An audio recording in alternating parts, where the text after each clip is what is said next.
Shalom. Apa kabar? Yang bersuka cita sepanjang hidup kita, mari lambaikan tangan, beri sorak-sorai yang terbaik buat Allah kita, Allah yang dahsyat, Allah yang luar biasa, ya Yesus, Raja di atas segala raja.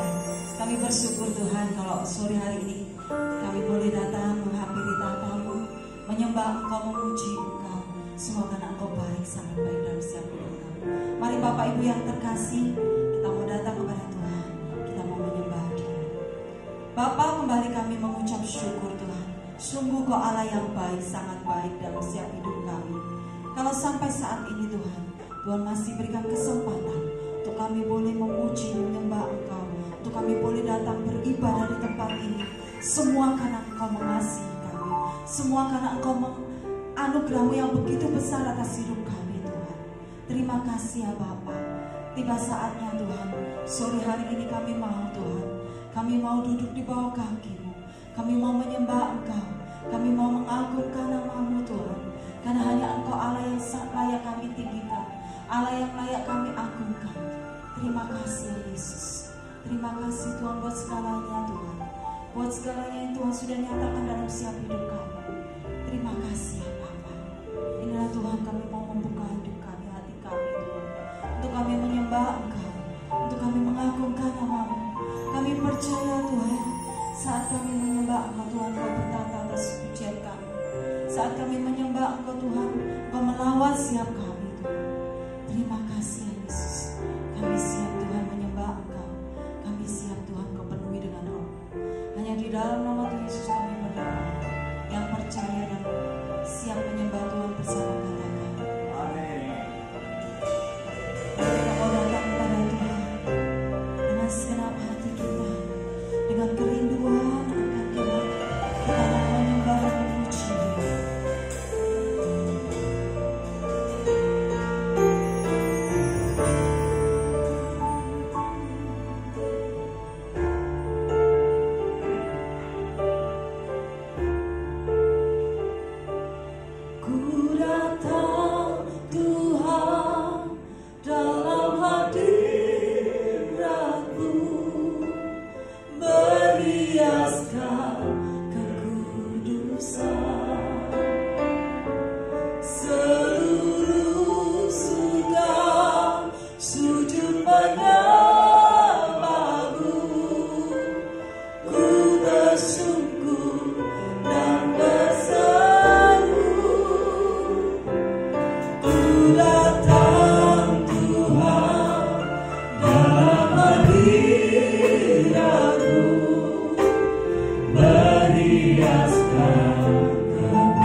Kudus, kuduslah.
Allah yang layak kami sembah, Allah yang hidup. Mari pujikan. Kudus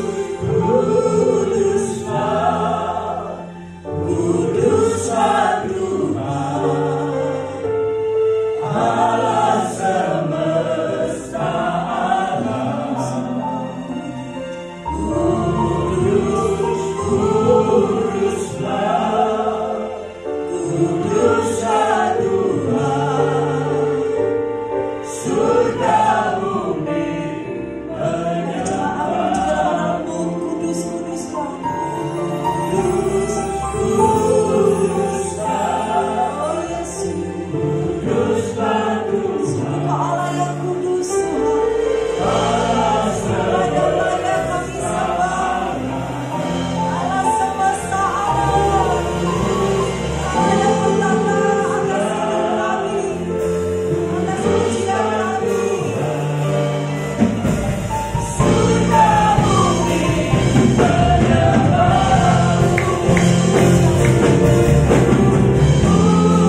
Yang siap memuji Tuhan bersama katakan Amin. beri sorak-sorai sekali lagi pada kita.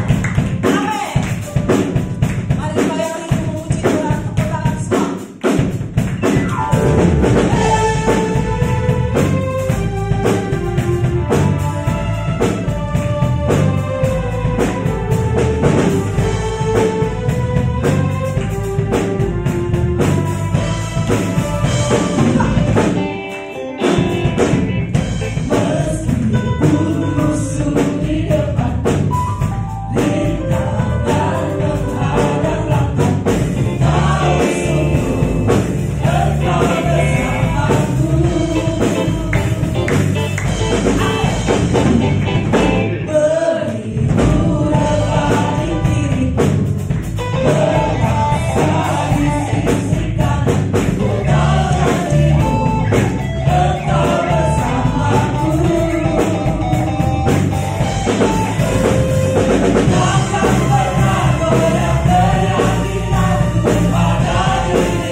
Shalom, Bapak Ibu semua. Shalom.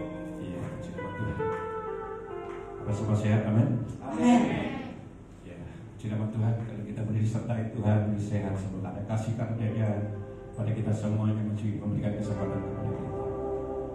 Sebagai umat penyembah, kita terus mengucap syukur baik lewat pujian yang saudara kami naikkan bersama saudara Yesus.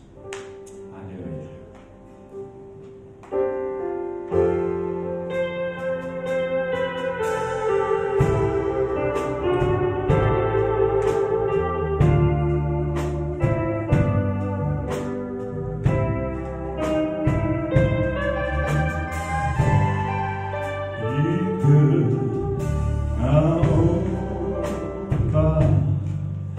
Dan harus berjuang,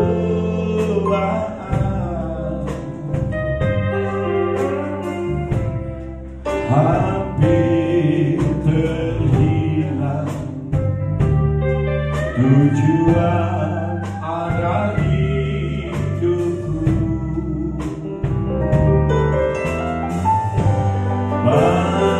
Bagaikan kapal yang selalu diubah-alihkan, mengharap kasih-Nya seolah-olah tiada mampu. Yesus berartikan kehidupan setiap orang yang sudah rusak dibenturkan, penuh dengan kasih sayang. Yesus perhatikan tiap tetesan air mata.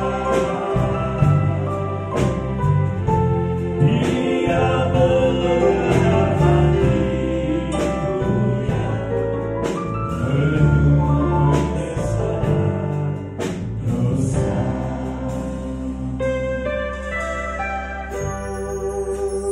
Mungkin setiap kita sedang menghadapi gelombang dan badai, tapi biarlah kita semua menjadikan Tuhan menjadi satunya hidup kita. Amin, Bapak Ibu semua. Badai yang kita hadapi, amin, semua menghadapi. Dan percayalah hanya Tuhanlah sumber kekuatan kita yang sanggup meneduhkan setiap setiap badai kehidupan kita.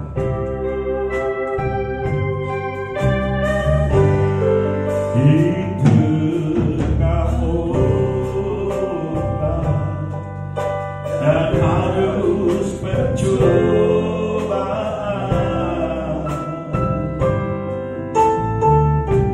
hampir terhilang tujuan arah hidupku.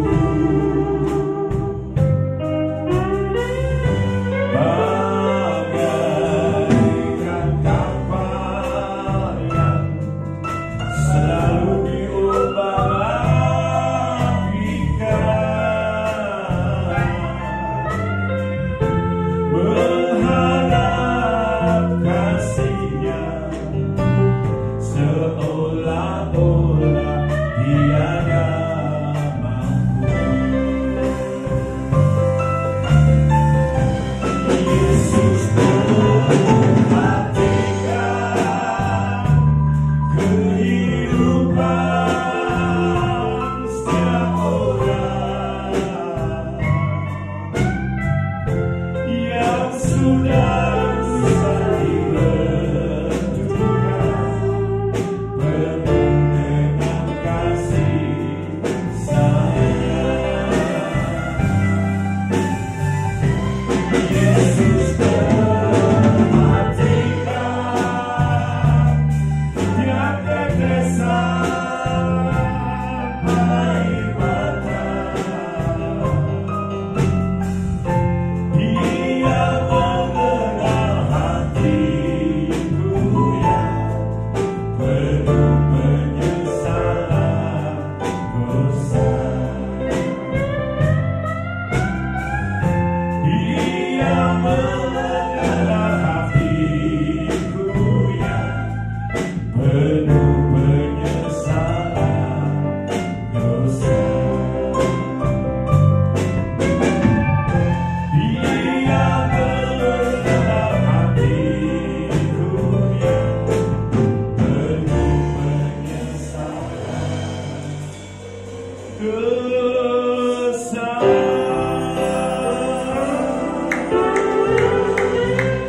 Boleh diberkati saudara Ibu Yeni.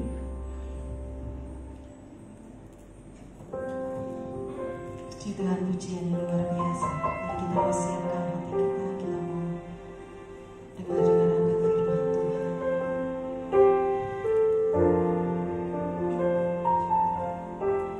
Kuasa-Mu nyata di dalam kelemahanku,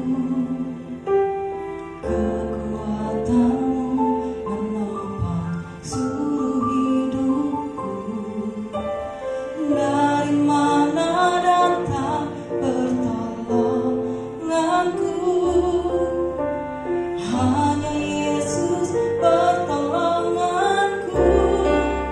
Engkaulah sumber kekuatan hatiku, tempat persembunyianku. Engkau penolong di saat susahku, tempat perlindunganku, kebenaran dan perisai di hidupku.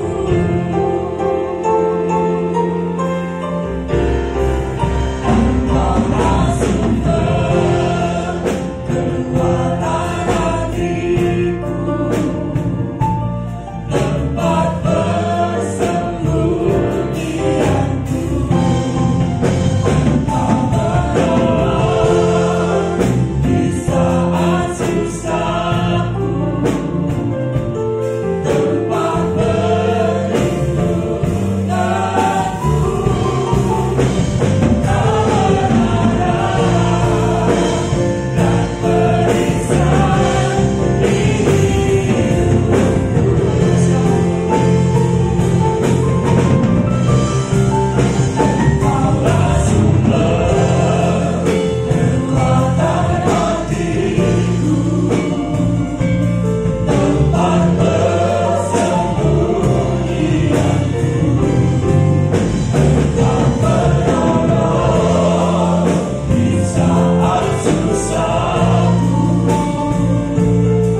Biarlah pujian ini merupakan kerinduan hati kami yang paling dalam, Tuhan.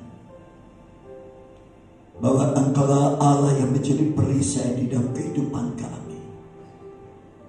Kami tetap aman di dalam perlindungan Tuhan. Karena kami yakin perlindungan-Mu itu sempurna atas setiap kami. Terpujilah nama-Mu Bapa di surga. Di dalam nama Tuhan Yesus Kristus kami mengucap syukur.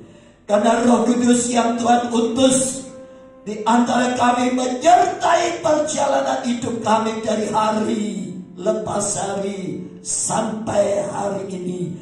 Bahkan sampai kekal selama-lamanya. Kasih setia Tuhan tidak pernah beranjak dari hidup kami. Terpujilah nama-Mu Bapa. Berdaulat atas ibadah kami pada sore hari ini Tuhan. Roh Kudus berkaryalah Tuhan pada saat ini. Di dalam penyampaian firman-Mu Tuhan. Kami mohon otoritas-Mu, pengurapan-Mu atas setiap kami. Di dalam nama Tuhan Yesus Kristus. Sehingga setiap jemaat yang mendengar. Benih yang Tuhan tanam pada sore hari ini. Tidak akan diambil oleh iblis dari setiap hati kami. Tapi benih itu mendapat tempat yang terbaik di dalam setiap hati kami. Dan benih firman itu akan bertumbuh, menghasilkan buah-buah kehidupan yang menyukakan hati Tuhan. Terima kasih Bapa. Urapi hamba-Mu Roh Kudus. Tambahkan hikmat pewahyuan-Mu atas hamba-Mu. Sehingga benar-benar petang hari ini Tuhan, Engkau pakai hamba-Mu untuk menyuarakan isi hati-Mu, untuk menyampaikan apa yang menjadi kehendak Bapa kepada setiap umat-Mu, khususnya sidang jemaat Tuhan yang hadir pada sore hari ini. Terima kasih Bapa. Kami kuduskan waktu ini di dalam nama Tuhan Yesus Kristus, sehingga waktu ini boleh menjadi bagian kami sepenuhnya untuk menerima berkat rohani yang Tuhan sudah siapkan bagi kami. Berfirmanlah Bapa, kami siap untuk mendengar. Tegur dan nasihati kami, supaya Engkau mendapati kehidupan kami seluruh umat-Mu dan sidang jemaat-Mu di tempat ini. Makin hari kami boleh makin berkenan kepada-Mu Bapa. Segala kemuliaan, hormat, ucapan syukur, pujian hanya bagi Allah yang kami sembah di dalam nama Tuhan Yesus Kristus. Berfirmanlah Tuhan, kami siap untuk menerima firman-Mu dan melakukannya. Haleluya. Dalam nama Tuhan Yesus kami mengucap syukur. Yang siap terima firman Tuhan katakan amin. Shalom. Puji Tuhan, saudaraku yang dikasihi Tuhan. Mari kita sama-sama baca firman Tuhan di dalam Injil Markus. Injil Markus pasal yang ke-16. Kita baca ayat 15.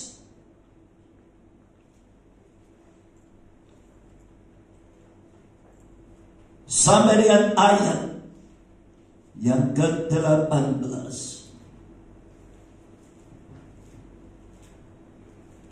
Injil Markus pasal 16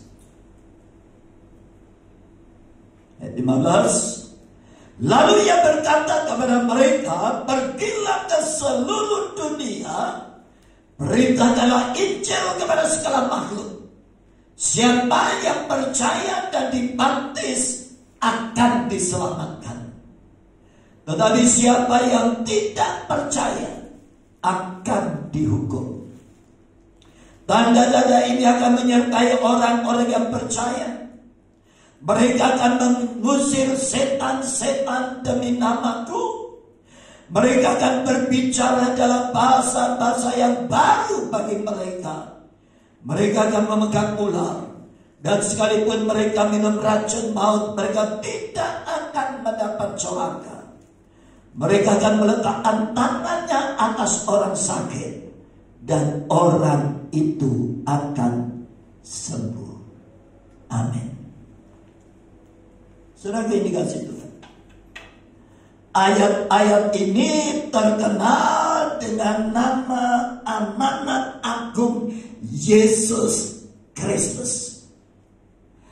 Ayat ini berbicara tentang pengutusan Yesus untuk setiap murid-muridnya, supaya setelah dia naik ke surga, murid-muridnya harus pergi ke seluruh ujung dunia, saudaraku, untuk memberitakan Injil kepada setiap makhluk, setiap manusia. Dan Alkitab berkata, barang siapa percaya kepada Yesus Kristus dan dibaptis, dia akan diselamatkan. Tetapi yang tidak percaya akan dihukum. Saudara dan saya sebagai umat Tuhan hari ini, saudara dan saya bersyukur. Karena saudara yang duduk di tempat ini adalah kumpulan orang-orang yang percaya bahwa Yesus adalah yang diutus oleh Allah. Allah datang kepada manusia dengan satu tujuan, untuk supaya melalui Kristus, dia manusia yang percaya kepada Yesus akan beroleh keselamatan dan hidup yang kekal bersama dengan Bapa di surga. Tuhan ingin mengembalikan identitas manusia, di mana manusia yang pertama diciptakan oleh Allah, ditempatkan di dalam Taman Eden, dan mereka hidup setiap saat bergaul bersama dengan Allah. Tetapi karena dosa, karena Hawa mengambil buah yang dilarang oleh Allah dan memakan buah itu, maka sejak saat itu manusia diusir keluar dari Taman Eden. Taman Eden dijaga oleh para malaikat, khususnya pohon kehidupan. Saudara ini kasih Tuhan, sejak saat itu manusia terlepas hubungannya dengan Allah. Manusia tidak lagi hidup bersama-sama dengan Allah, karena dosa tidak boleh dan tidak bisa membuat manusia hidup bergaul dengan Allah. Itulah sebabnya, saudaraku, Allah punya rencana di dalam hidup manusia. Ada sesuatu yang hilang di dalam diri Allah, yang ada di dalam kehidupan manusia, yang itulah yang ingin diambil oleh Allah, direbut kembali supaya itu menjadi milik Allah, yaitu nafas kehidupan. Sebab pada saat Adam diciptakan, dia merupakan debu tanah, saudaraku. Dia akan berbentuk sebuah patung. Tetapi setelah dia dihembusi oleh nafas hidup Allah, maka dia menjadi makhluk yang hidup. Dia menjadi manusia yang hidup. Dan sejak saat itu, di dalam diri manusia ada sesuatu yang paling berharga yang menjadi milik Allah. Dan Allah ingin supaya itu kembali menjadi milik Allah, yaitu hidup manusia. Saudara dikasih Tuhan, saya katakan kepada saudara, apa yang paling berharga di dalam hidup saudara dan saya? Kekayaan, kepandaian, apa yang menjadi paling berharga? Nafas kehidupan. Kalau saudara dan saya sudah tidak ada nafas kehidupan, saudaraku, saudara dan saya itu tidak ada harganya. Saudara dan saya akan menjadi sesosok mayat, saudaraku, jenazah yang kemudian dimasukkan peti dan kemudian dikuburkan di dalam kubur, saudaraku. Dan sejak saat itu saya katakan, sekaya-kayanya manusia, sehebat-hebatnya manusia, sepandai-pandainya manusia, satu saat akan lenyap. Itulah sebabnya, saudaraku, Allah memiliki rencana untuk supaya manusia selamat. Allah tidak ingin seorang pun binasa. Karena ayat firman Tuhan berkata, karena begitu besar kasih Allah akan dunia ini, sehingga Ia mengaruniakan Yesus Kristus, ya, supaya barang siapa percaya kepada Dia tidak binasa, melainkan beroleh hidup yang kekal. Tapi saya beritahukan kepada saudara, ada satu tugas penting bagi saudara dan saya sebagai orang-orang yang telah menerima percaya kepada Yesus Kristus. Dia adalah satu-satunya jalan keselamatan untuk beroleh hidup yang kekal dan tinggal bersama-sama dengan Allah di dalam kerajaan surga. Amin. Itulah sebabnya ada satu tugas penting dalam hidup saudara dan saya, yaitu saudara dan saya belajar menjaga baik-baik keselamatan yang Tuhan anugerahkan kepada saudara dan saya. Jangan sampai keselamatan itu dan hidup kekal terlepas dari hidup saudara dan saya. Hari ini di dalam gereja ada dua paham yang saat ini seringkali dipertentangkan, padahal sebenarnya itu harusnya saling melengkapi, yaitu paham Calvinis. Dan ini dianggap oleh gereja-gereja dari saudara-saudara kita. Mereka berkeyakinan sesuai dengan ajaran Calvin, saudaraku, bahwa anugerah keselamatan itu kekal. Sekali manusia percaya Yesus, saudaraku, manusia akan selamat. Tapi ada paham lain yang ini seringkali dipercaya dan dianggap sebuah doktrin dari Arminian, dari orang-orang Pentekostal sealiran kita, yang dikatakan bahwa keselamatan itu bisa hilang kalau saudara dan saya tidak hidup dengan firman Tuhan. Oleh sebab itu saya katakan kepada saudara hari-hari ini, saudaraku, memang saya katakan kepada saudara bahwa keselamatan pengorbanan Yesus Kristus itu hanya sekali untuk selama-lamanya di dalam hidup saudara. Tetapi jangan sampai saatnya Tuhan datang, Tuhan panggil saudara dan saya, saudara dan saya sedang hidup di dalam kejahatan dan di dalam dosa dan tidak punya kesempatan untuk bertobat. Keselamatan memang tidak bisa hilang, karena sekali saudara dan saya dipanggil untuk menjadi umat Tuhan, maka panggilan itu berlaku sepanjang hidup saudara. Dan sejak saudara dan saya menerima Yesus sebagai Tuhan dan Juru Selamat, maka perjalanan hidup saudara dan saya itu di bawah anugerah keselamatan. Saudara dan saya sebagai orang Kristen yang sudah percaya Yesus, tidak menutup kemungkinan perjalanan hidupmu dan hidupku bisa jatuh, bisa gagal, bisa hidup dalam dosa di dalam perjalanan hidup kita. Tetapi karena anugerah Tuhan itu berlaku kekal di dalam hidup saudara, maka pada saat saudara dan saya berbuat salah, kita melanggar kebenaran firman Tuhan, lalu kemudian kita mulai bertobat, saudaraku, maka pengampunan itu tetap turun atas kita.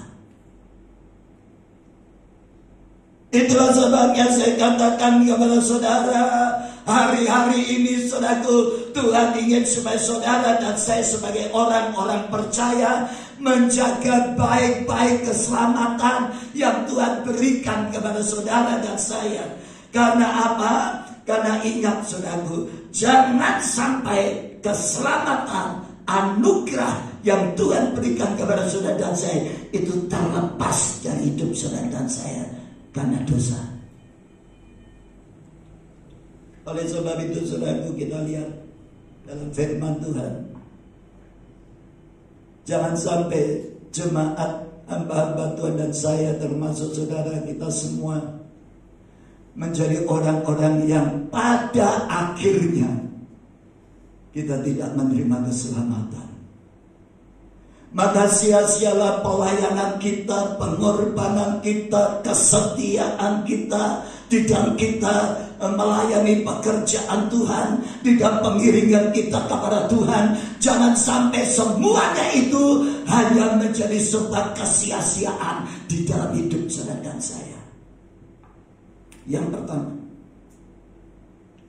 Alkitab berkata di dalam ayat yang ke-15, 16, siapa yang percaya dan dibaptis akan diselamatkan. Siapa yang tidak percaya akan dihukum. Yang pertama yang perlu saudara dan saya pertahankan yaitu iman. Percaya bahwa Yesus adalah Tuhan dan Juru Selamat. Pada saat saudara menerima Yesus, saudaraku, saudara dan saya begitu menggebu-gebu percaya kepada Tuhan. Tahun 68 saya bertobat terima Yesus. Dan saat itu hati saya penuh gairah untuk memberitakan Injil. Kemudian masuk di dalam sebuah pelayanan.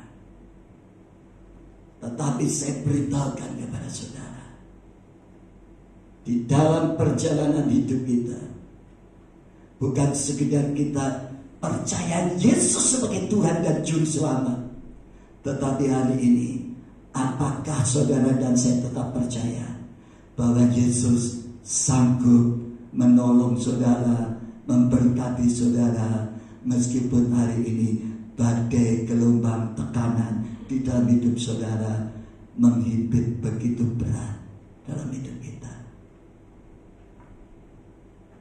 Bukan kebetulan kalau Pak Tri dan Bius menyanyikan nyanyian pujian di tengah ombak.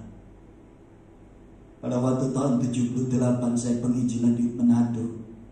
Lagu ini sudah saya nyanyikan di gereja-gereja di sekeliling Manado, saudara. Pada waktu saya mulai melakukan pelayanan ke Manado tahun 78, saudara. Lagu ini setiap kali selesai saya khotbah, saya nyanyikan lagu ini. Dan lagu ini sangat memberkati saya, saudara. Itulah sebabnya saya beritahukan, engkau percaya Yesus, it's okay. Tapi hari ini, di saat engkau kesulitan, di saat engkau kekurangan, di saat engkau dalam pergumulan, apakah engkau tetap percaya bahwa Yesus sanggup menolong kita? Semalam saya telepon teman saya di Jakarta. Tujuan saya telepon, saya mau minta uang saya, karena masih ada puluhan juta di tangannya. Tapi saudara tahu, saya bukan dikasih uang, tapi saya dikasih keluhan. Hari ini dia mengalami tekanan yang begitu berat sampai dia stres. Sampai dia nggak berani tinggal di rumahnya. Dia tinggal di sebuah apartemen dan dia tinggalkan istri dan anak-anaknya karena sebuah kasus yang dialami.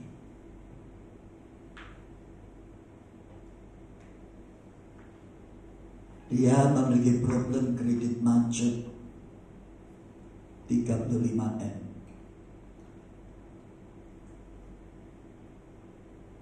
Saudara yang dikasihi Tuhan, selama ini lewat pengacaranya dia bisa mengkantor semuanya tekanan-tekanan dari pihak berwajib. Tetapi yang menjadi masalah hari ini, penyidiknya ganti. Dengan gantinya penyidik ini dia mendapat tekanan. bahwa dia bersama dengan seluruh keluarganya, 12 orang akan dipanggil, termasuk istri, anak-anak. Saudara yang dikasih Tuhan, dia stres karena apa? Untuk supaya anak-anaknya tidak terlibat di dalam acara ini, dia harus menyediakan dana yang cukup besar. Dan hari ini untuk makan aja dia sulit. Sudah 3 bulan ini dia nggak bisa bayar apartemennya.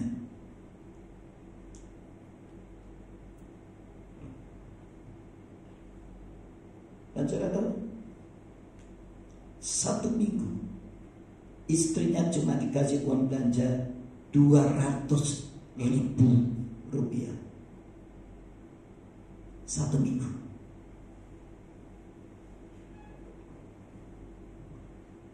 Dia berkata, Kohendra, aku tak kuat rasanya. Aku sudah doa, aku sudah puasa, tapi dikatakan sampai hari ini aku tidak melihat pertolongan Tuhan. Rasanya aku sudah tak kuat, dia katakan. Aku tidak pernah cerita sama orang lain, tidak pernah cerita kepada hamba Tuhan. Cuma awakmu tak cerita ini. Saudaraku, di dalam nama Tuhan Yesus, saya ingin katakan kepada saudara, hari-hari ini tekanan di dalam kehidupan manusia begitu kuat, yang seringkali bisa menggoncangkan iman orang Kristen. Menjelang Yesus Kristus, Tuhan akan ditangkap. Dia berkata kepada murid-muridnya, malam hari ini imanmu akan tergoncangkan karena aku. Tuhan Yesus berkata kepada murid-muridnya, malam hari ini imanmu akan tergoncangkan karena aku. Kenapa, saudaraku? Tuhan Yesus berkata demikian. Karena pada saat murid-muridnya melihat Yesus ditangkap, Yesus diludahi, Yesus dikasih mahkota duri, saudaraku, Tuhan Yesus berdiam dan tidak melakukan sesuatu. Dia tidak menunjukkan kekuasaannya, dia tidak menunjukkan keilahiannya. Hanya pada waktu orang-orang yang menangkap itu, para imam-imam itu akan menangkap Yesus, mereka berkata, siapa? Tuhan Yesus bertanya, siapa yang kamu cari? Yesus dari Nazaret. Lalu Tuhan Yesus berkata, akulah dia. Dan pada saat Yesus berkata demikian, maka rebahlah mereka, saudaraku. Tapi setelah itu, Yesus tidak menunjukkan sesuatu kedahsyatannya dan kekuasaannya. Dia seperti domba yang keluh yang diperhadapkan dengan pembantaian, saudaraku. Saudaraku yang dikasihi Tuhan, ada waktu-waktunya, saudaraku. Saudara sedang mengalami pergumulan, saudara doa minta berkat, tetapi berkat itu tidak datang-datang. Saudara minta pemulihan itu tidak terjadi. Seolah-olah Yesus diam, Tuhan tidak bertindak melakukan sesuatu keajaiban di dalam hidup saudara. Adakah saudara dan saya sebagai orang Kristen, adakah saudara dan saya sebagai hamba Tuhan tetap imanmu tidak goyah, bahwa Yesus Tuhan masih tetap sanggup satu saat akan menolong saudara dan saya? Apakah hari ini stres? Pada saat Yesus belum menjawab doamu, pada saat mujizat yang kau harapkan tidak terjadi, apakah saudara mulai putus asa? Pada saat saudara minta supaya situasi yang saudara alami saat ini, supaya tekanan yang saudara dan saya alami hari ini benar-benar Tuhan bebaskan, tetapi kenyataannya sampai hari ini makin hari perjalanan hidup saudara dan saya makin berat, tekanan makin berat, susah yang luar biasa, kekurangan penderitaan. Sini bisa membuat iman manusia bisa goncang. Saudara, teman saya berkata, saudaraku, rasanya sudah tidak kuat. Saya sama istri saya sampai menangis, saudaraku. Saya setiap hari dalam nama Tuhan Yesus saya ngomong, saya setiap hari tidak pernah lupa mendoakan dia. Setiap pagi, selalu dari deretan nama-nama yang saya doakan, semua jemaat yang saya doakan, yang saya sebut namanya, salah satunya namanya dia. Lalu saya juga berpikir, kenapa hari ini kok gak terjadi mujizat? Tapi satu hal yang Tuhan ingin, saudaraku, sampai hari ini, iman saudara saya kepada Kristus Yesus sebagai Tuhan dan Juru Selamat saudara, itu saudara harus tetap imani, tetap yakini bahwa di dalam Yesus Kristus lambat atau cepat mujizat itu pasti terjadi. Amin. Kalau seandainya tidak ada mujizat, minimal Tuhan akan memberikan engkau dan saya sebuah kekuatan untuk melewati semua waktu-waktu yang menjadi tekanan. Saya pernah alami proses tahun 2010, tekanan yang begitu berat dalam hidup saya. Saya punya hutang kartu kredit 246 juta. Dan setiap bulan saya harus bayar minimal tanpa mengurangi pokok hutang 24.600.000. Saya doa, puasa, nangis, entah. Sampai delosan-delosan. Ada pendeta khotbah, kalau sudah kepingin mengalami kelepasan dari kartu kreditmu itu injak-injakan dalam nama Yesus. Malam 1:30 kartu kredit saya keluarkan, saya dari dompet saya 8 kartu kredit. Waduh, platinum semua, tak injak ke dalam nama Tuhan. Mulai saat itu sampai hari ini, saudaraku, saya nggak pernah berani pegang kartu kredit. KTP yang saya pegang. Saya doa. Tapi suatu saat saudaraku, aduh Tuhan, rasanya sudah tidak kuat. Rasanya kita ini sudah sembahyang, kenapa enggak ada pertolongan Tuhan? Sampai istri saya ngomong sama saya, udah Bi, kita jual aja rumah untuk bayar hutang. Daripada beli rumah tapi hutang ini ditagih, di kolektor terus, saudaraku, dimaki-maki, saudaraku. Istri saya berkata, aku sudah kuat bisa rasanya. Ya Mas. Saya berpikir daripada punya istri gendeng karena hutang, tekanan berat, lebih baik saya tidak punya rumah. Atau masih punya rumah. Tapi sudah tahu, bukan namanya Tuhan Yesus kalau dia tidak bisa menolong dan menyelamatkan saudara. Saya bisa bayar hutang kartu kredit bukan lewat jual rumah, tapi saya dapat warisan. Gak masuk akal, saudaraku. Saya berharap mujizat itu terjadi. Saya terima berkat yang bisa menyelesaikan hutang saya. Tetapi yang saya minta, yang saya kumpuli, yang saya tangisi, yang saya doakan, mujizat itu tidak terjadi. Ini bisa menggoncangkan iman saya. Saya berkali-kali pergi ke Ungaran, nangis di bukit doa Getsemani, saudaraku. Pulang dari sana penuh pengharapan akan mujizat. Kuat untuk sementara. Tapi begitu ada telepon berdering, saudaraku, hati ini terdedak setengah mati, saudaraku.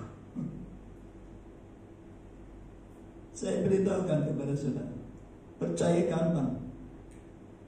Tapi untuk mempercayai akan kuasa Tuhan hari ini, perlu iman. di dalam hidupmu. Amin.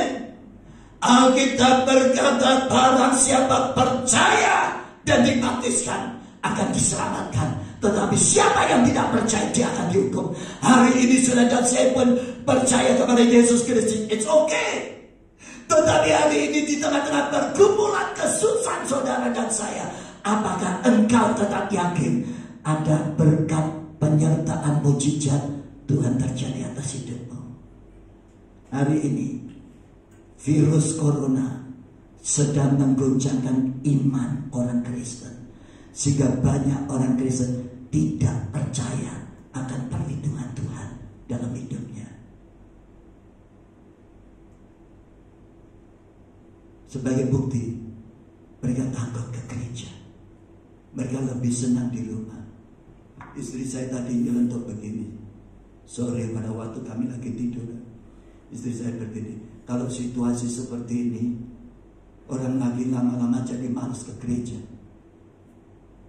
Tapi diberkatilah saudara yang saudara hadir di dalam ibadah ini, karena engkau punya iman percaya bahwa di dalam Yesus Kristus ada perlindungan.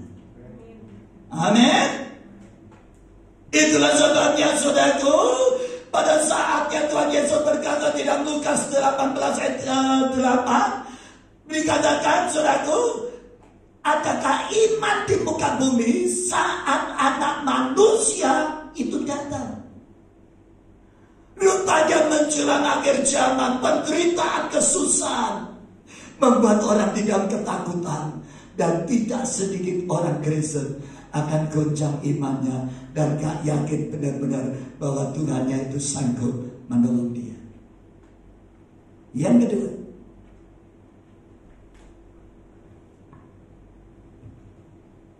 kita baca yang sering kali saya sampaikan kepada saudara. Kita baca Matius pasal 5.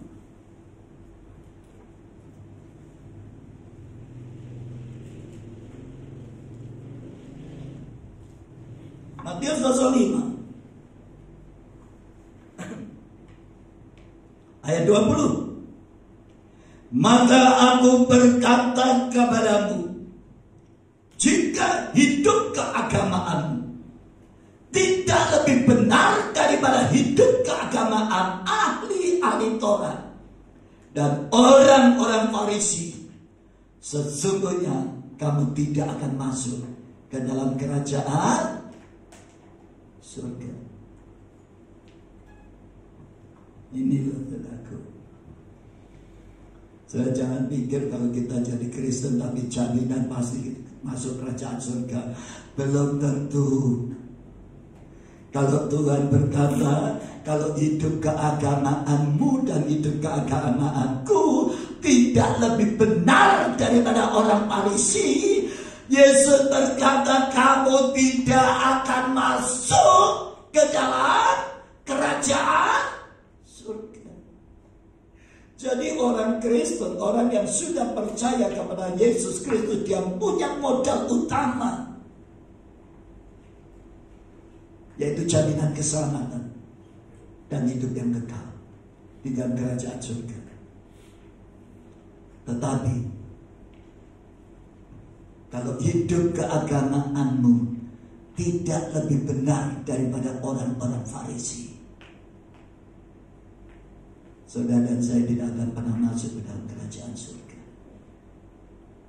Tuhan Yesus ngomong, saudara yang dikasih Tuhan, secara kasat mata orang Farisi itu ibadahnya oke. Secara pandangan manusia, ibadah orang Farisi dan orang Saduki itu hebat. Mereka puasa satu minggu 2 kali, Senin Kemis. Orang Kristen komposo, angel. Ada kan? Angel, wes angel, gitu. Ada kan? Amin. Apa sing lembu-lembu kan poso angel? Betul? Orang Farisi seminggu 2 kali. Dia suka ibadah. Hari Sabat dia hormati dan dia takut benar-benar selaku orang Kristen. Lagi ada virus saya sedih mau gereja. Betul? Apalagi ada virus, lagi greges saya. Selama di gereja. Apa Anda ke gereja? Kemarin dulu badan saya lagi gak enak. Lagi gak enak. Sudah malas ke gereja. Ini yang dikatakan saudaraku, kalau saudara dan saya punya standar di dalam ibadah, di dalam pelayanan saudara dan saya tidak lebih benar daripada orang Farisi, jangan mimpi. Tuhan Yesus ngomong, engkau tidak akan pernah masuk ke dalam kerajaan surga. Kalau demikian kita perlu melihat pandangan Tuhan melihat orang Farisi. Itu bagaimana? Coba nanti baca Matius 23. Bagaimana Tuhan mengecam orang-orang Farisi, saudaraku. Mereka paling senang kalau disebut sebagai rabi. Wah, bangga dengan jubah keparisian, dengan jubah imamnya, saudaraku. Waduh, dia bangga. Lihat. Kalau sudah mulai sombong, bangga kalau engkau disebut sebagai pendeta, sebagai penginjil, sebagai hamba Tuhan. Oh, hati-hati. Engkau punya tanggung jawab. Kalau saudara dan saya disebut pendeta, saudara dan saya sebagai hamba Tuhan, tunjukkan sekarang hidupmu dan hidupku mulai tunjukkan bahwa kita layak disebut hamba Tuhan, karena kita benar-benar melayani Tuhan dengan segenap hati kita. Amin. Ada konsekuensinya. Kalau saudara dan saya berani disebut sebagai rabi atau sebagai imam, saudara harus tunjukkan hidup sebagai imam. Orang Farisi senang doa didengar dan dilihat orang lain. Dia doa di pertengahan pertimbangan jalan, saudaraku. Saya berkata kepada saudara, jangan cari pujian manusia, tetapi biarlah cari pujian Tuhan. Amin. Saudara memberikan persembahan bukan untuk supaya saudara dan saya dipuji oleh manusia, tetapi saudaraku, carilah lewat persembahanmu, lewat pengorbananmu, lewat ibadahmu, lewat pelayanan saudara dan saya. Cari pujian Tuhan, bukan suka cari pujian manusia.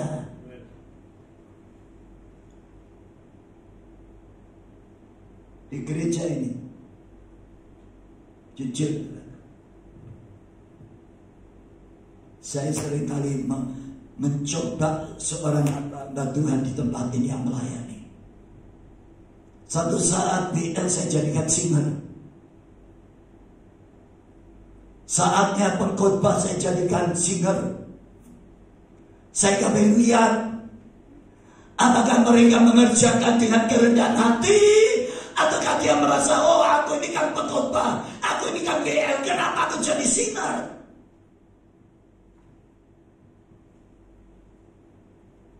Kalau sudah lihat Pak Tri, beliau di sini hamba Tuhan melayani sebagai wakil gembala, saudaraku. Beliau sebagai pembicara pengkhotbah tapi bisa jadi WL. Hari ini sudah lihat dia singer. Amin. Supaya kita belajar menghargai setiap pelayanan punya nilai di hadapan Tuhan. Amin.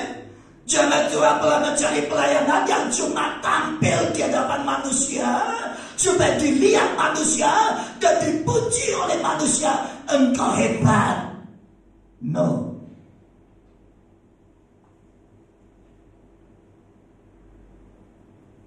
Saya bersyukur, saudaraku.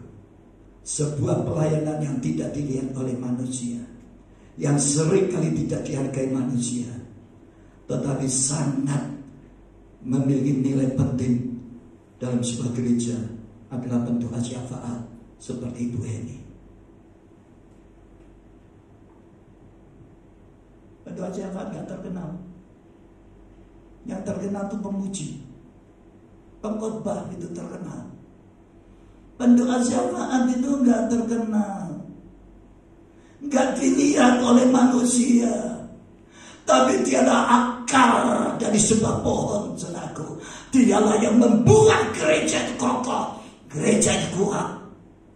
Kalau akarnya adalah akar tunggang, makin lama makin masuk ke dalam, makin dalam, bukan akar serabut yang menyebar kemana-mana, saudaraku.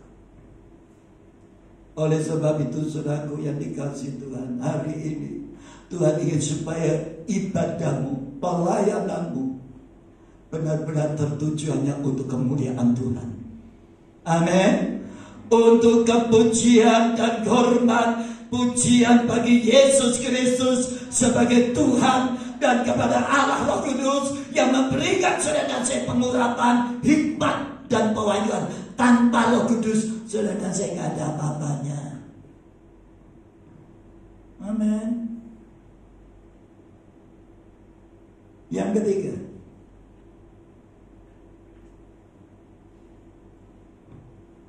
apa yang membuat kita tidak bisa masuk ke dalam kerajaan surga dan mendapatkan hidup yang kekal?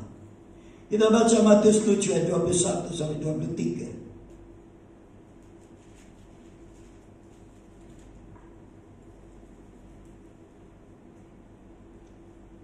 Matius 7 ayat 21. Bukan setiap orang yang berseru kepadaku Tuhan, Tuhan akan masuk ke dalam kerajaan surga. Sudah perhatikan? Ya. Melainkan dia yang melakukan kehendak Bapakku yang di surga. Pada hari terakhir banyak orang akan berseru kepadaku Tuhan, Tuhan, karena ada virus corona. Bukankah kami bernubuat demi namamu, dan kami mengusir setan-setan demi namamu, dan mengajarkan banyak mujizat demi namamu juga? Pada waktu itulah aku akan berterus terang kepada mereka dan berkata, aku tidak pernah mengenal kamu. Enyahlah daripadaku, kamu sekalian pembuat kejahatan. Ini standar ukurannya bukan cuma jemaat biasa, saudara. Levelnya yang ditunjuk oleh Tuhan Yesus ini adalah level seorang yang dipakai Tuhan dan seorang hamba Tuhan. Tuhan Yesus berkata, bukan orang yang berseru-seru kepadaku, Tuhan, Tuhan akan masuk ke dalam kerajaan surga, tetapi orang yang melakukan kehendak Bapa. Saudaraku, banyak orang-orang akan berkata, bukankah kami sudah bernubuat demi namamu? Seorang nabi yang juga bernubuat juga lebih terkenal daripada pendoa syafaat, saudaraku. Kalau ada hamba Tuhan yang bisa punya karunia nubuat, laris. Karena banyak orang akan datang minta dinubuati, minta ditunjukkan apa kira-kira jawaban Tuhan di dalam hidupnya. Lalu dia berkata, bukankah aku sudah menyembuhkan banyak orang sakit demi namamu dan mengusir setan-setan demi namamu? Wah, hebat, saudaraku. Setan aja bisa diusir. Sekarang banyak orang Kristen tambah takut setan. Jangankan ngusir setan, saudaraku. Asal mlebu kamar dewean, peteng merinding. Ini orang Kristen cap kacang. Orang Kristen sing wedi setan itu cap kacang. Amin. Cucu saya aja yang paling kecil, Jenny, dia aja pernah ngomong sama saya beberapa hari kemarin ini. Setan itu opa takut sama kita, bukan kita yang takut setan. Anak kecil siapa ngomong begitu? Kita nggak perlu takut sama setan ya Pak. Iya. Setiap malam dia ngajak kami doa, saudaraku. Dan salah satunya doa, Tuhan, kita usir setan-setan yang akan mengganggu kami dalam tidur kami. Hebat. Ya, supaya kami tidak mimpi buruk. Kami tidak ada gempa bumi, banjir, lampu mati. Dia tidak takut setan, tapi takut kalau lampu mati. Oh, haleluya. Ini orang terkenal, saudaraku. Sudah banyak melakukan mujizat demi nama Yesus, menyembuhkan orang sakit demi nama Tuhan Yesus, mengusir setan-setan demi nama Yesus. Setan aja takut sama dia, saudaraku. Tapi Tuhan berkata, "Enyahlah engkau dari hadapanku, hai kamu sekalian pembuat kejahatan." Oleh sebab itu satu hal yang Tuhan ingin, saudaraku, saudara dan saya sebagai orang Kristen, hari-hari ini jangan hidup berbuat jahat. Pikiran jangan jahat, perkataan ojo jahat.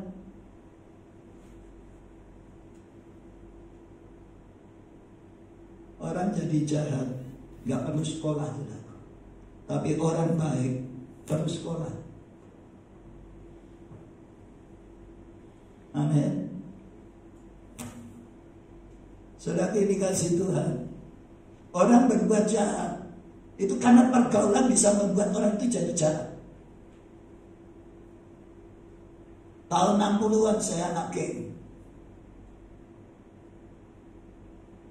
Saya kumpul dengan anak-anak Perak. Anaknya angkatan laut itu, saudaraku. Dan saya pernah tikam orang, saudaraku, di depan toko sentral di Jalan Tujuan. Saya pemabuk berat. Tiap malam, saudaraku, saya minum bir, minum topi miring, minum cap tikus. Bukan minuman-minuman yang berkualitas, saudaraku.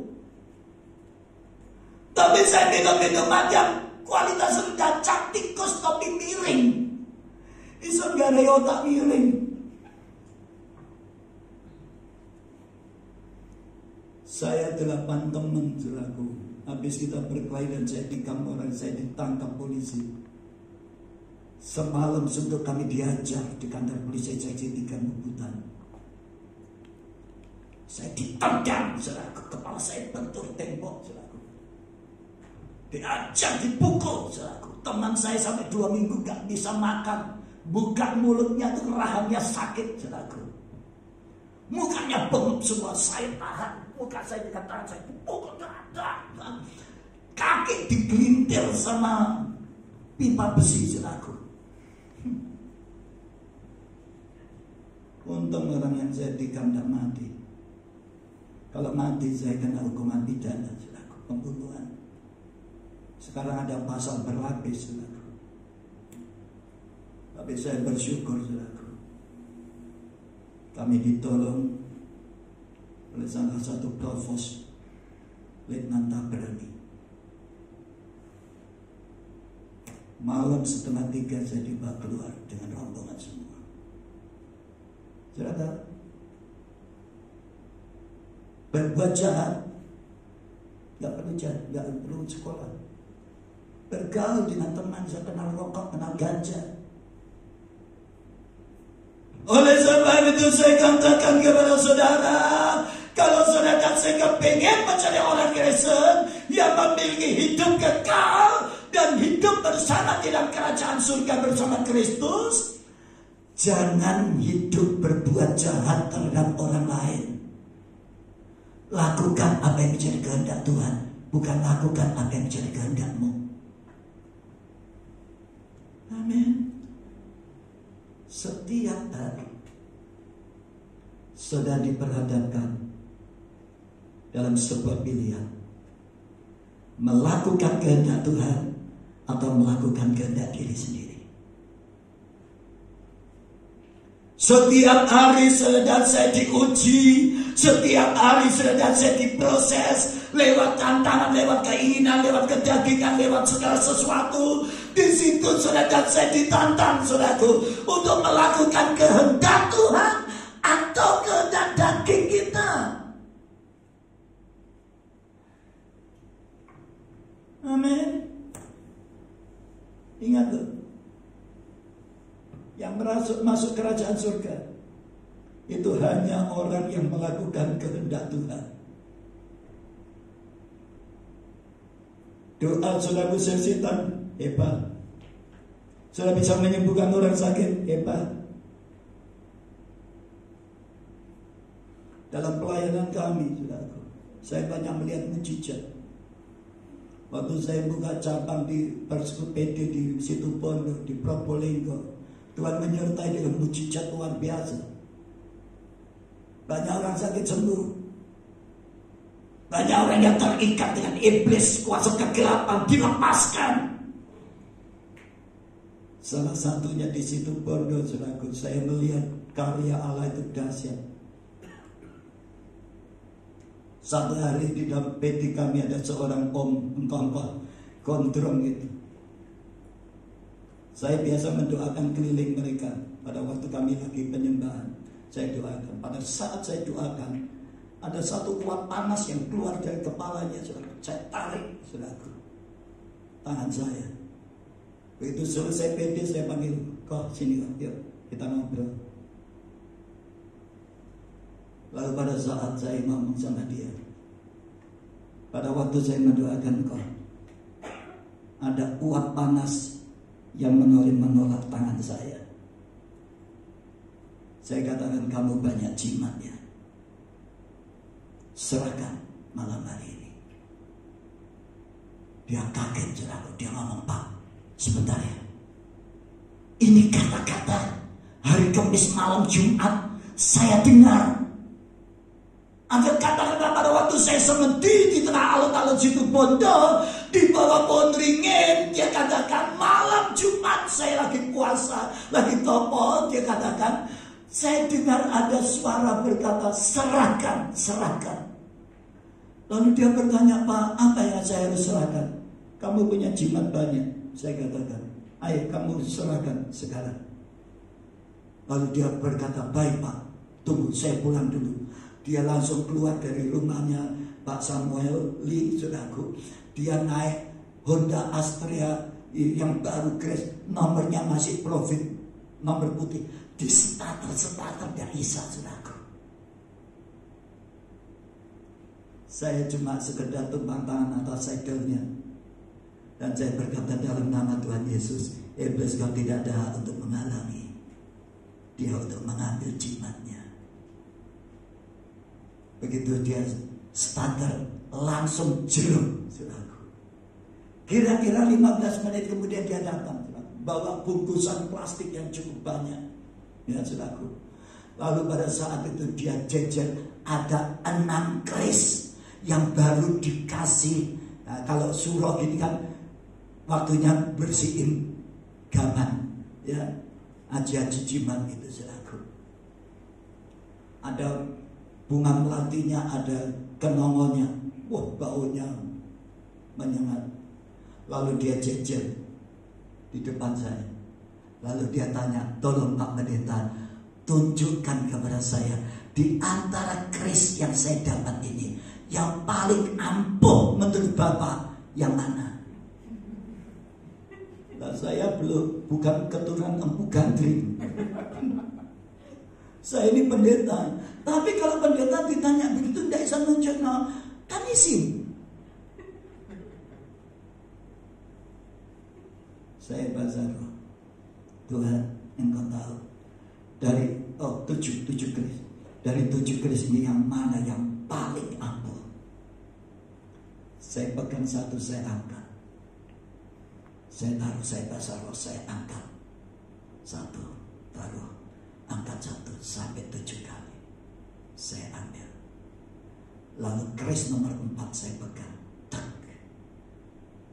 Saya berkata, Pak, ini yang paling ampuh. Apa dia ngomong? Dia berkata, Pak Pendeta, saya salut dengan Anda. Saya percaya kalau Anda benar-benar hamba Tuhan. Dia berkata, Pak, saya dapat keris ini, saya harus topok ini. Dia puasa di sebuah pesarian, makam dari seorang yang dipikir orang yang sakti di situ Bondo, saudaraku. Orang yang banyak ilmu. Malam Jumat dia bakar domba menyan, dia mulai sembahyang, baca mantra. Dia minta sesuatu dari Yang Maha Kuasa. Kemudian dia lihat sinar, sinar itu berhenti di batu nisan, dan sinar itu berubah menjadi sebuah keris. Dan dia ambil keris itu, dan dia berkata, Pak, dari 7 keris ini yang memang saya katakan, dia katakan, ini yang saya dapatkan lewat saya bertapa sendiri. Kenapa saya tahu kalau keris ini dia hebat? Dia berkata, besok paginya ada seorang Bromo curah dari Banyuwangi datang kepada saya. Dia ngomong sama saya begini, Om, tadi malam sampean dikei bayang. Loh, gue gak ngerti. Iya, iku gaman, iku metak jaluk. Tapi jari ini baik tiket awakmu, Om, sampean numah showroom sepeda motor, sampean milih sepeda motor sing anyar, sing paling anyar. Keris iku kayak aku, gue tak ijoli sepeda motor baru. Saudara, inilah saya melihat karya Tuhan. Tetapi saya katakan kepada saudara dan saya, apa artinya karunia yang hebat yang menyertai seorang hamba Tuhan? Apa artinya kedahsyatan kuasa yang Allah titipkan kepada saudara dan saya? Kalau ternyata di balik semuanya itu Tuhan mendapati di balik kehidupan saudara dan saya banyak melakukan hal-hal yang jahat yang tidak menyukakan hati Tuhan. Amin. Oleh sebab itu malam hari ini keselamatan itu akan menjadi bagian saudara dan saya. Kalau setiap saat saudara dan saya melakukan apa yang menjadi kehendak Bapa. Jangan merencanakan sesuatu yang jahat. Jangan berkata-kata yang jahat. Dan jangan berbuat jahat kepada sesamamu. Amin. Tuhan menilai, melihat saudara dan saya. Yang ketiga, yang keempat, kita baca Matius 25.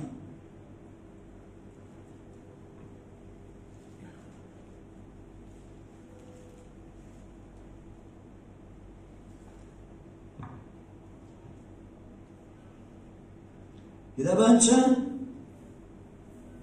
ayat 12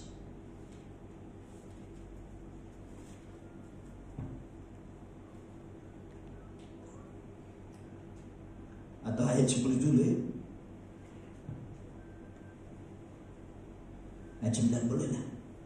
Tetapi jawab gadis-gadis yang bijaksana itu, nanti tidak cukup untuk kami dan untuk kamu. Lebih baik kamu pergi kepada penjual minyak dan belilah di situ. Akan tetapi pada waktu mereka sedang pergi dan membelinya, datanglah mempelai itu dan mereka telah siap sedia masuk bersama-sama dengan dia ke ruang perjamuan kawin. Lalu pintu ditutup. Dan dikatakan kemudian datanglah gadis-gadis bodoh itu, gadis lain itu, dan berkata, Tuhan, Tuhan, bukakanlah kami pintu. Sudah perhatikan? Lah tetapi ia menjawab, aku berkata kepadamu, sesungguhnya aku tidak Karena itu berjaga-jagalah, sebab kamu tidak tahu akan hari dan maupun akan saatnya.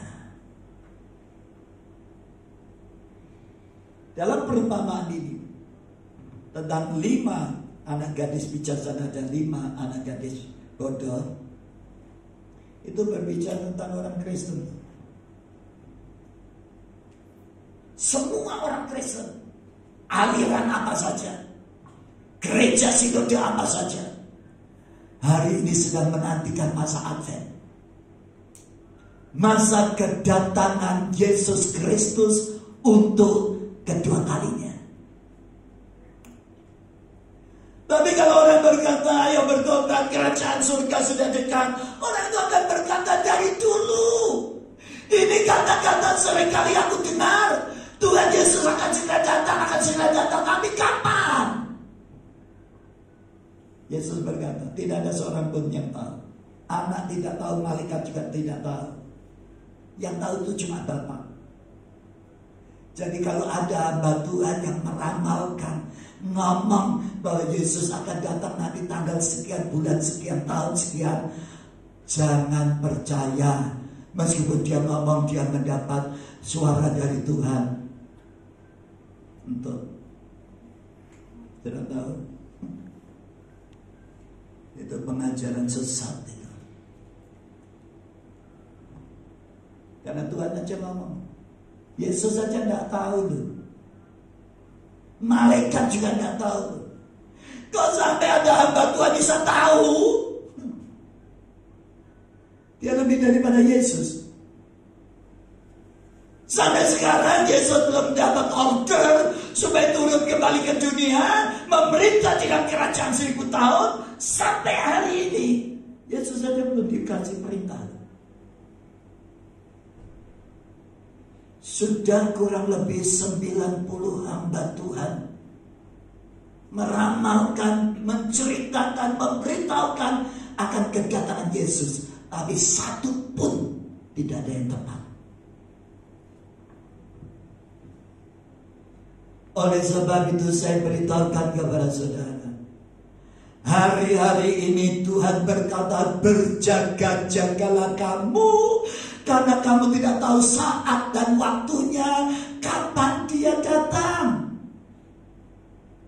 Ada 2 hal yang kita tidak tahu, saudaraku, tidak pasti sampai hari ini. Yaitu yang pertama, kapan tepatnya Yesus datang. Dan yang kedua, kapan tepatnya saudara dan saya dipanggil Tuhan. Gak ada orang tahu. Saudara tahu kapan saudara dan saya dipanggil Tuhan?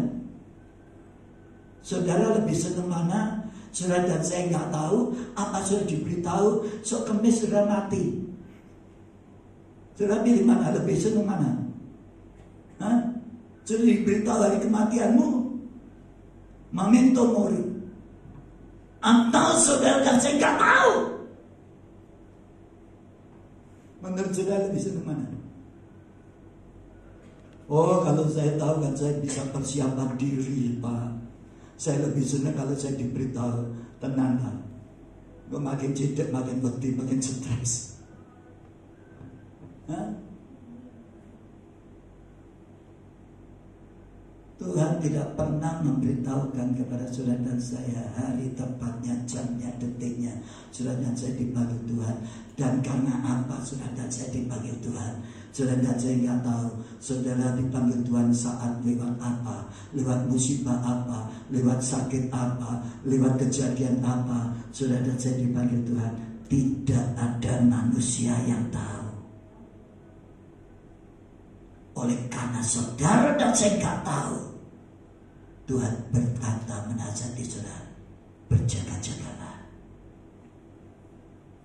Persiapkan diri saudara dan saya dengan sebaik-baiknya. Persiapkan dirimu saudara dan saya. Alkitab berkata semua wanita ini semuanya menanti kedatangan mempelai laki-laki, dan mereka sama-sama tertidur. 10 wanita bijaksana dan 10 wanita gadis bodoh ini semuanya sama-sama tertidur, dan semuanya bangun pada saat mereka mendengar ada suara mempelai datang. Mereka bangun, saudaraku. Saudara yang dikasih Tuhan, hari ini banyak gereja yang lagi tertidur. Dan saya khawatir saudaraku, lewat virus COVID-19 ini banyak anak-anak Tuhan tertidur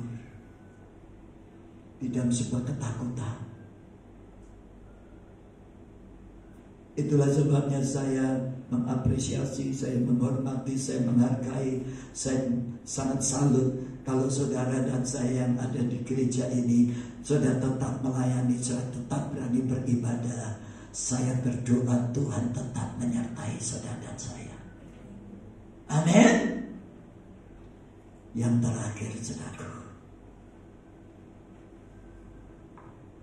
1 Yohanes 3 ayat 15.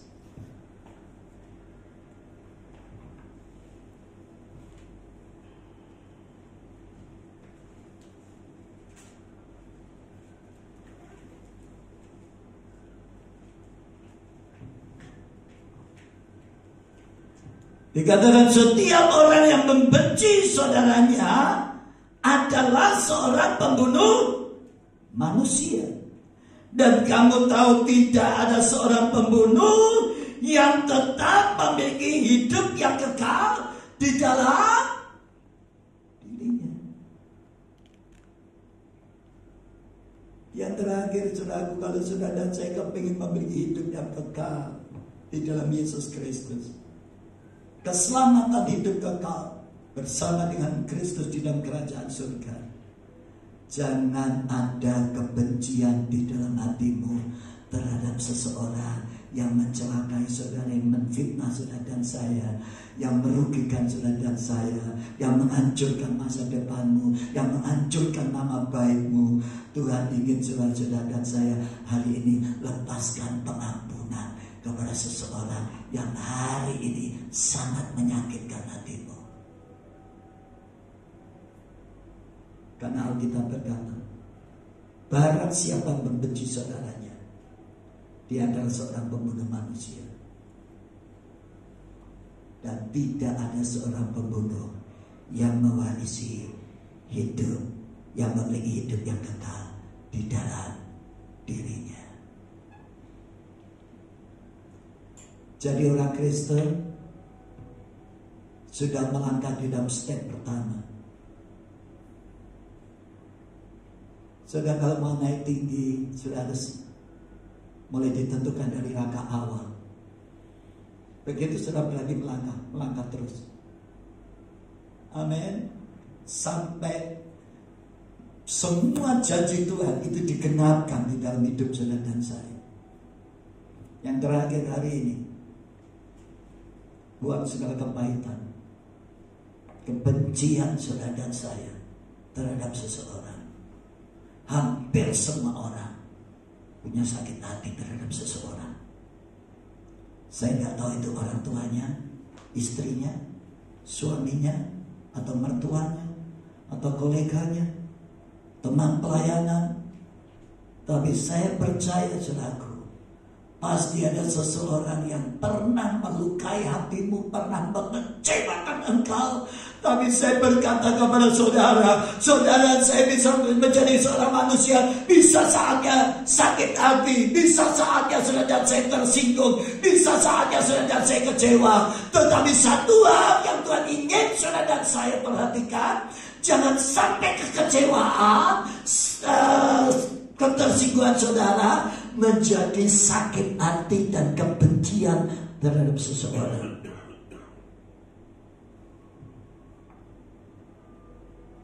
Jangan sampai benci dibawa sampai mati.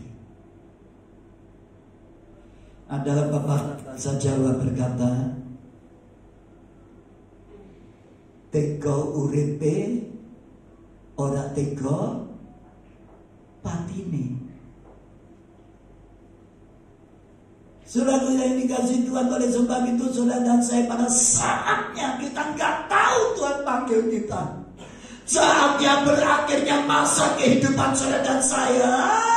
Jangan sampai pada saat saudara dan saya dipanggil Tuhan, hari ini masih ada sakit hati dan kebencian tentang seseorang, karena Alkitab berkata, kalau engkau tidak bisa mengampuni orang lain, maka dosamu dan dosaku juga tidak diampuni oleh Bapa di surga. Oleh sebab itu, untuk memperoleh keselamatan, yakin bahwa saudara dan saya tidak hidup di dalam dosa, tetapi di dalam kebenaran. Tuhan memberkati.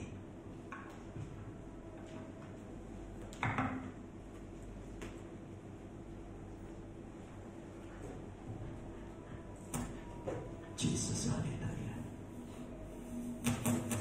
Bapa di surga, kami sangat bersyukur untuk firman-Mu. Biarlah firman-Mu malam ini termeterai di dalam hidup kami. Ajarkan kami mendengar dengan baik akan firman-Mu, menyimpan firman-Mu di dalam setiap kehidupan kami dengan baik. Teristimewa, mampukan kami melakukan firman-Mu Bapa, dengan pertolongan Roh Kudus yang diam di dalam kami. Biarlah di dalam segala situasi tekanan, kesusahan, penderitaan, kami tidak kehilangan iman percaya kami kepada Yesus sebagai Tuhan dan Juru Selamat. Yesus sanggup menyelamatkan rumah tangga kami. Yesus sanggup menyelamatkan masa depan kami. Yesus sanggup menyelamatkan pergumulan kami dari semua masalah tekanan hidup.